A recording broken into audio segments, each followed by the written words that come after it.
Hello guys. आज एक काफ़ी टाइम से जो लोग वेट कर रहे थे एग्ज़ाम का होने का, तो आज इसकी नोटिफिकेशन आ गई है। लास्ट टाइम ये एग्ज़ाम 2015 में हुआ था, LICAAO। तब मैं ग्रेजुएट नहीं था, लेकिन मेरे भाई ने ये एग्ज़ाम निकाला हुआ है। JNK से अकेला वही था जिसका ये एग्ज़ाम क्वालिफाई हुआ था। तो इस एग्ज़ाम के बारे में इन डिटेल मैं आपको सारा बताऊंगा कि इस एग्ज़ाम के प्रोज क्या और कॉन्स क्या है, इस एग्ज़ाम का पैटर्न पिछली बार क्या था, इस बार क्या है, क्या क्या चेंजेस आए हैं। तो चलो बात करते हैं आज हम इस एग्ज़ाम को लेके। आज ही इसकी नोटिफिकेशन आई है। मई में इसका प्रीलिम्स होगा और जून में इसका मेंस है, और फिर थोड़े टाइम में बाद ही इंटरव्यू की कॉल आ जाती है। तो मान के चलें कि अगर आप चाहते हैं कि अब तक RBI ग्रेड बी जो लोग कहते हैं उसके लेवल के एग्जाम में इसको मान के चलता हूँ। काफ़ी वेट मैंने किया, 2016 से पास आउट था, वेट कर रहा था कि इसका एग्ज़ाम आएगा आएगा आएगा। ये 3.5 साल बाद आया है 2019 में, लेकिन काफ़ी चेंजेस लेके आया हुआ है लास्ट टाइम के अकॉर्डिंग। पिछली बार जब ये एग्ज़ाम हुआ था तब इसमें 700 प्लस वैकेंसीज थी। इस बार वैकेंसीज काफ़ी कम हो चुकी है। खास करके मैं जनरल कैंडिडेट्स की बात कर रहा हूँ, उनके लिए इस बार इकोनॉमिकली वीकर सेक्शन का एक और बोझ आ गया सर पे। तो कोई बात नहीं, बात करते हैं। जिनकी सिलेक्शन होनी है वो इसके बावजूद या बाकी कैटेगरी के बावजूद भी कर लेंगे। कैटेगरी वाली भी कई इतनी मेहनत करते हैं, वो जनरल में आते हैं। तो बात करते हैं, स्टार्ट करते हैं क्या क्या इस बार है। लास्ट टाइम मैं आपको बता देता हूँ, इस बार जो आप सामने देख रहे हैं ब्रेकअप वैकेंसीज का, लास्ट टाइम टोटल वैकेंसीज थी, कोई ऐसा अलग अलग सेक्शंस नहीं थे। लेकिन इस बार आप देख रहे हैं कि AAO journalist, IT, chartered accountant और राजभाषा, और टोटल ये सब आपके सामने है कितनी कितनी वैकेंसीज हैं। तो सबसे बड़ा इस बार जो नई चीज़ देखने को मिली है वो ये है। मुझे पर्टिकुलरली सिर्फ इसका समझ नहीं आया कि क्या फन है, बट आई होप अगर इससे किसी भी इकोनॉमिकली वीकर सेक्शन वाले की हेल्प हो सकती है, अगर वो सिलेक्ट हो जाता है इसकी वजह से, तो अच्छी है। बात मैं बेसिकली करूँगा जो जनरल लोग हैं, जो ज़्यादा लोग जिसके लिए अप्लाई करेंगे वो होगा जर्नलिस्ट, क्योंकि आप देख लें इनकी वैकेंसीज बाकी सबसे ज़्यादा है। क्योंकि जर्नलिस्ट में ही मेरे भाई ने भी क्वालिफाई किया है। लास्ट टाइम IT वगैरह नहीं थे, इनके अलग से फिर प्रमोशन के एग्जाम्स होते हैं, तो वो IT वगैरह में जाते थे। लेकिन इस बार इन्होंने डायरेक्ट रिक्रूट कर रहे हैं IT चार्टर्ड अकाउंटेंट के लिए। टोटल आपको दिख रहा है 590 वैकेंसीज हैं। कंपटीशन काफ़ी ज़्यादा होगा, ये आप मान के चले, क्योंकि वैकेंसीज कम है। NICAAO में भी लगभग इतनी वैकेंसीज थी, लेकिन मैं आपको बता रहा हूँ NICAAO से ज़्यादा लोगों ने LICAAO के लिए करा होगा अप्लाई। अब मैं आपको इसके और आगे डिटेल में बताता हूँ। एलिजिबिलिटी क्राइटेरिया क्या है इसका। जितने भी आपको चाहिए अपने डॉक्यूमेंट्स वगैरह, डिग्री वगैरह, वो सब आपको इस डेट से पहले पहले चाहिए। अगर आपकी डिग्री 2 मार्च में भी आती है तो आप इस एग्ज़ाम के लिए एलिजिबल नहीं होंगे। मिनिमम एज इसके लिए 21 साल है। अगर आप इसके बाद पैदा हुए तो आप एग्ज़ाम में अपेयर नहीं कर पाएंगे, और या तो आप इससे पहले पैदा हुए तो आप तब भी इस एग्ज़ाम के लिए अपेयर नहीं कर पाएंगे। एज रिलैक्सेशन मिलता है कई लोगों को, तो उनके लिए मैं PDF इसका लिंक में डाल दूंगा, आप डायरेक्ट वहाँ से देख लेना ज़्यादा डिटेल्स में। क्वालिफिकेशन इसमें ये चाहिए, अगर आप जर्नलिस्ट के लिए आपने अप्लाई करना है। क्यों मैंने कहा कि ज़्यादा लोग अप्लाई कर सकते हैं, क्योंकि इसमें सिर्फ आपको बैचलर डिग्री चाहिए, कोई परसेंटेज क्राइटेरिया नहीं है। वहाँ पे तो ऐसा कुछ मेंशन था नहीं कि आपको इतने % मिनिमम चाहिए। जैसे अभी कैनरा बैंक वगैरह के एग्जाम्स हुए, उनमें था कि 60% मिनिमम चाहिए। JK बैंक ने भी कहा कि PO के लिए 60% चाहिए और बैंकिंग एसोसिएट के लिए 50% चाहिए, लेकिन इसमें ऐसा कुछ नहीं था।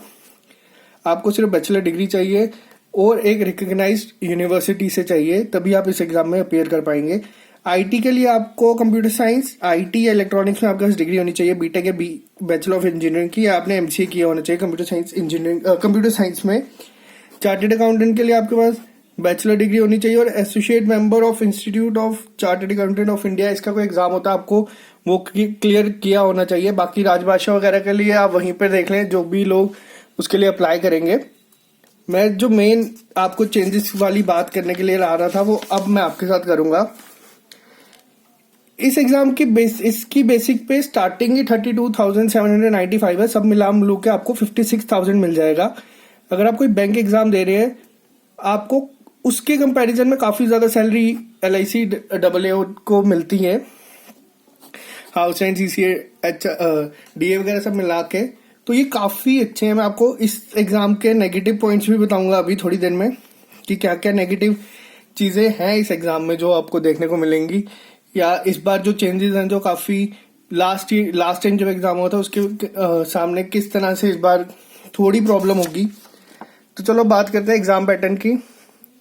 यहाँ तक सब फेमिलियर है, यहाँ तक कि रीजनिंग को ऑन इंग्लिश आएगी 35 मार्क्स, 35 मार्क्स और 30 मार्क्स की 20-20 मिनट की, यहाँ तक इतना सबको पता है कि एग्जाम में होता है। लेकिन इस एग्जाम में अभी तक मैंने जितने एग्जाम दिए हैं 2-2.5 साल में, मैंने कभी भी इनडायरेक्टली सेक्शनल कट ऑफ पहले प्रिडिक्ट करते किसी को नहीं देखा। इन्होंने यहाँ पे इनडायरेक्टली सेक्शनल कट ऑफ या मिनिमम क्वालिफाइंग मार्क्स का मतलब ये नहीं है कि आपके 36 मार्क्स आ गए तो आप मेंस में अपीयर हो पाओगे, नहीं। इसका मतलब ये है कि अगर आपके मार्क्स इससे कम आए हैं, इनकेस मैं आपको बताता हूँ, आपने रीजनिंग में 35 ले लिए, इंग्लिश में आपने क्वांट में आपने 35 ले लिए और आपके इसमें 9 मार्क्स आए हैं, टोटल आपका 79 बना है, कट गया 70, फिर भी आप बाहर हो जाएंगे। क्यों? क्योंकि इन्होंने पहले से ही मिनिमम मार्क्स डिसाइड करके दिए हुए हैं कि आपको इतने मार्क्स तो लाने ही है। बात की बात बाद में रही। एक चीज तो इसमें ये सबसे ज्यादा मेरे को इंटरेस्टिंग लगी, क्योंकि लास्ट ईयर एसबीआई ने ये स्टार्ट किया था 20-20 मिनट वाला, ये भी मेरे को ठीक लगा था। ये देखने वाली चीज होगी कि कितना असर डालेगा, क्योंकि अगर आप पहले कोई चीज प्रिडिक्ट नहीं कर सकती, सब कुछ डिपेंड करता है एग्जाम की डिफिकल्टी लेवल पर। अगर इन्होंने इतने मार्क्स बोले हैं तो उम्मीद करके जा सकते हैं कि एग्जाम इजी होगा। दूसरी चीज मैं आपको बता रहा हूं, जो आप ये साइन देख रहे हैं, जिन लोगों ने आईबीपीएस आरआरबी का एग्जाम दिया है उन्हें पता है कि एग्जाम के प्री में सिर्फ क्वांट और रीजनिंग आती है। यहां पर क्या होगा, यहां पर इंग्लिश होगी, यहां पर उसके मिनिमम क्वालिफाइंग मार्क्स भी होंगे। एससी एसटी के लिए 9 और अदर्स बाकी सब कैटेगरी के लिए 10। लेकिन यहां पर क्या है कि जो आपके टोटल क्वेश्चंस तो 100 होंगे, लेकिन जो आपका कट ऑफ डिसाइड होगा या मार्क्स होंगे वो 70 होंगे। इंग्लिश सिर्फ क्वालिफाइंग है। ये काफी हेल्प करेगा लोगों को, क्योंकि मैंने आपको बताया था पहले भी अपनी वीडियोस में कि इंग्लिश एक काफी क्रूशियल रोल प्ले करता है हमेशा सिलेक्शन के टाइम। जिन लोगों का रीजनिंग और क्वांट स्ट्रांग होगा 70 में से, अभी मैं अगर अपनी बात करूं, अभी जो NISL को मैंने एग्जाम दिया था तो मैंने इसमें शायद 61 या 62 अटेम्प्ट किए थे और मेरे इतने मार्क्स भी थे। तो ये काफी ज्यादा आपको फर्क डालेगा। मैंने शायद से 59 किए थे आउट ऑफ 70 उस एग्जाम में। और मैं आपको एक और चीज बता दूं, ये NISL AO का एग्जाम था, ना कि LIC AAO का। LIC AAO का कट ऑफ, अगर पेपर इस लेवल का ये कह रहे हैं तो मैं आपको आज भी बोल देता हूं कि अगर आप 60 to 65 के बीच में मार्क्स लेके नहीं आए या अटेम्प्ट इन 2 सेक्शन में नहीं हुए आपके, तो आप बेटर है कि अभी आप किसी और एग्जाम की तैयारी कर लें। इसके लिए फिर आपको काफी मेहनत की जरूरत पड़ेगी।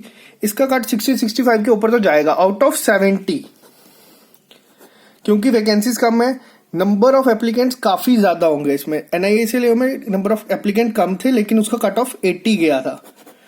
ये तो बात आ गई प्रीलिम की। प्रीलिम में आपको सिर्फ रीजनिंग क्वांट नहीं, आपको इंग्लिश भी चाहिए, क्योंकि आपको मिनिमम 10 मार्क्स चाहिए।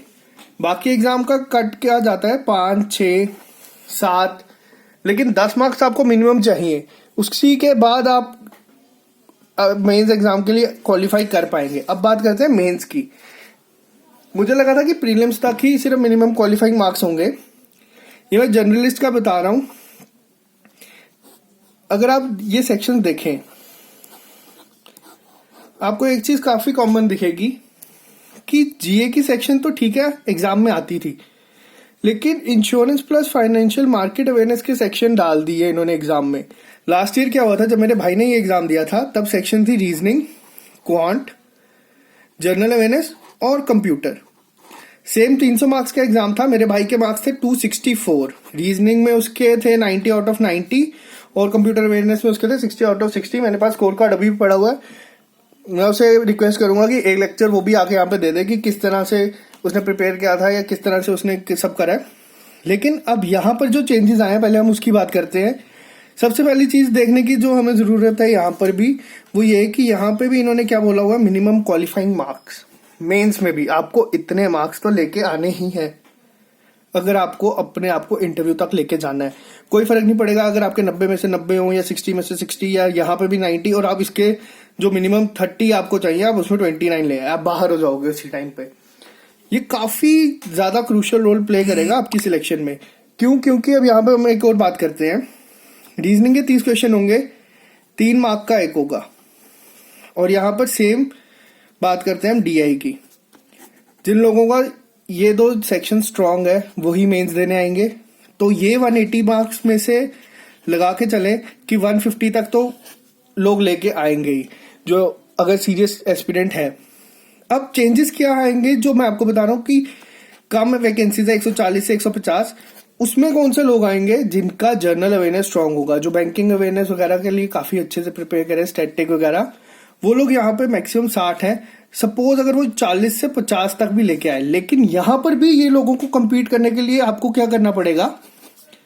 इंश्योरेंस और फाइनेंशियल मार्केट अवेयरनेस। अगर आपको मैं बता रहा हूं, आप सीरियस हैं इस एग्जाम को लेके, मैं आपको बता रहा हूं बहुत अच्छी जॉब है।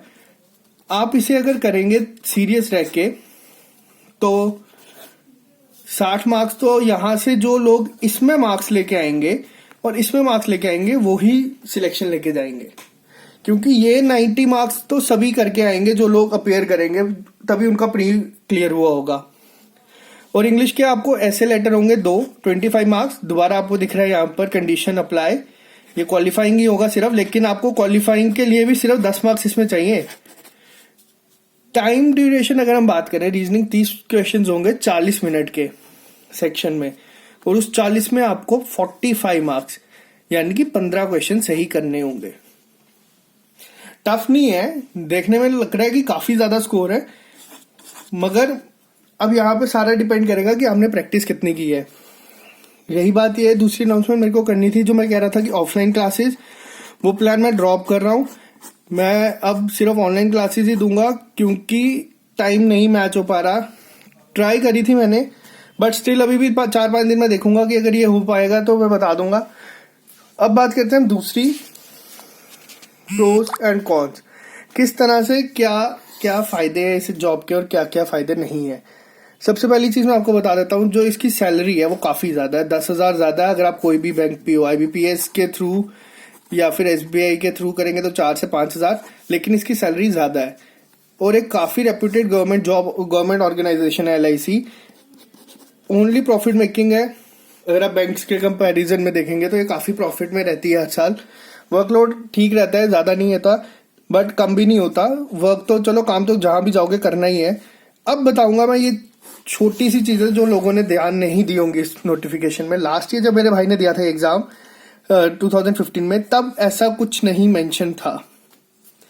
सबसे पहली चीज, आपने ये लाइन मिस कर दी होगी, वहां पर लिखा हुआ है कि आपको रूरल एरियाज में ही पोस्टिंग मिलेगी मिनिमम 3 साल के लिए। आप रिक्वेस्ट ट्रांसफर नहीं करवा सकते और आप उसके लिए नहीं बोल सकते। बॉन्ड होगा 2 लाख का। और एक और चीज, लोग कहेंगे कि यार ठीक है कोई नहीं, गांव में जाने चले जाएंगे, लेकिन आपको ये 3 साल नो होम जोन की बात कर रहा हूं मैं, जोन भी नहीं मिलेगा अपना। जैसे कि अगर सपोज मैं नॉर्थ जोन में आता हूं JNK से, तो नॉर्थ जोन में जो जो आएंगे वो होगा JNK, हिमाचल प्रदेश, दिल्ली या पंजाब। मुझे इनमें से कोई स्टेट नहीं मिलेगी। मुझे मिल सकता है महाराष्ट्र, वेस्ट बंगाल, असम, क्योंकि नेशनल ये पूरे इंडिया में इनके ऑफिसेज हैं, तो ये एक काफी बड़ा रोल प्ले करेगा। चलो ये तो बात की बात रही, जब आपकी सिलेक्शन हो जाएगी तब उस टाइम पे डिसाइड करने का। अब मैं आपको बताता हूँ एक लास्ट चीज इस वीडियो में, अगर आप सीरियस हैं तो इस एग्जाम को देने जाएं अच्छे से प्रैक्टिस करके। नहीं है तो मैं आपको बता रहा हूँ एग्जाम बहुत आएंगे, बहुत जाएंगे, लेकिन ट्राई जरूर करें। JK बैंक तो आपका है ही, और अभी थोड़े टाइम बाद SBI भी आ जाएगा, तो जो लोग कंटिन्यू कर रहे हैं वो करें। कोशिश करूंगा मैं कि इसके लिए भी एक प्लान बना दूं LIC AAO के लिए, क्योंकि सिलेबस तो सेम ही रहेगा, आना तो वही है, लेकिन जो बाकी चीजें हैं वो ध्यान में रखेंगे। तो इस वीडियो में इतना ही रखते हैं। मैंने कहा कि आज ये अच्छी नोटिफिकेशन थी, मैं तो काफी टाइम से वेट कर रहा था इसका, 2-2.5 साल से कि ये आएगी तो देंगे। तो अगर ऐसा होता है तो मिलते हैं फिर नेक्स्ट वीडियो में, अपने बाकी कंटिन्यू करते हैं। तो चलिए गाइस,